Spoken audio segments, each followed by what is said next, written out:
स्वतःपेक्षा त्याची देखभाल चांगली जर जैन समाज करत असेल तर मला वाटतं जैन समाजावर हा अन्याय असं माझं मत.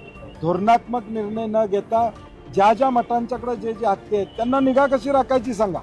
त्यांच्यावर काही नियम असतील तर ते नियम लागू करा, परंतु सगळेच उचलून तुम्हाला हत्तीच घेऊन जायचं असेल तर आमचं नुकसान करणारे हत्ती दाजीपूरमध्ये आहेत, तर जे शेतकऱ्यांचं नुकसान करतात ते पकडाने घेऊन जावा. चंदगड बसणं हत्ती आहेत ते. हे नान्नी शिरोळमध्ये जिनसेन स्वस्ती श्री मठ आहे, त्या मठामध्ये गेले अनेक वर्ष हत्ती तिथं त्या ठिकाणी आहे आणि 200 वर्षाची परंपरा आहे. तिथं हत्ती आहे, अनेक मठांमध्ये हत्ती आहेत. परंतु आता सगळे हत्ती हे वंताराला घेऊन जायचं नियोजन सरकार करतंय.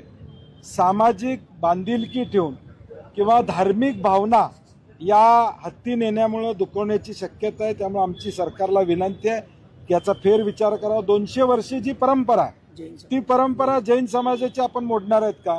जैन समाजाची आस्था या सगळ्या मिरवणुकीच्या पाठीमागं प्रामुख्यानं त्या ठिकाणी असते. अनेक धार्मिक कार्यक्रम असतात, त्यावेळी त्या हत्तीवरून अनेक मंडळी येत असतात, पूजेला येत असतात. आणि म्हणून आमची विनंती आहे सरकारला की या संदर्भात धोरणात्मक निर्णय न घेता ज्या ज्या मठांच्याकडे जे जे हत्ती आहेत त्यांना निगा कशी राखायची सांगा. त्यांच्यावर काही नियम असतील तर ते नियम लागू करा, परंतु सगळेच उचलून तुम्हाला हत्तीच घेऊन जायचं असेल तर आमचं नुकसान करणारे हत्ती दाजीपूरमध्ये आहेत, तर जे शेतकऱ्यांचं नुकसान करतात ते पकडाने घेऊन जावा. चंदगड बसणं हत्ती आहेत ते. हे जे ऑलरेडी आहेत, व्यवस्थित आहेत, माणसाळलेले आहेत, त्यांना का घेऊन जात आहे आमचा प्रश्न. हा निर्णय प्राण्यांची काळजी म्हणून आहे असं वाटतंय का आणखी काय यामध्ये दिसते? कारण न्यायालयात याचिका दाखल करून हे सगळं प्रकरण करण्यात आलं. नाही, न्यायालयात ही मंडळी गेली, आता सुप्रीम कोर्टात पुढे ही मंडळी जाणार आहेत.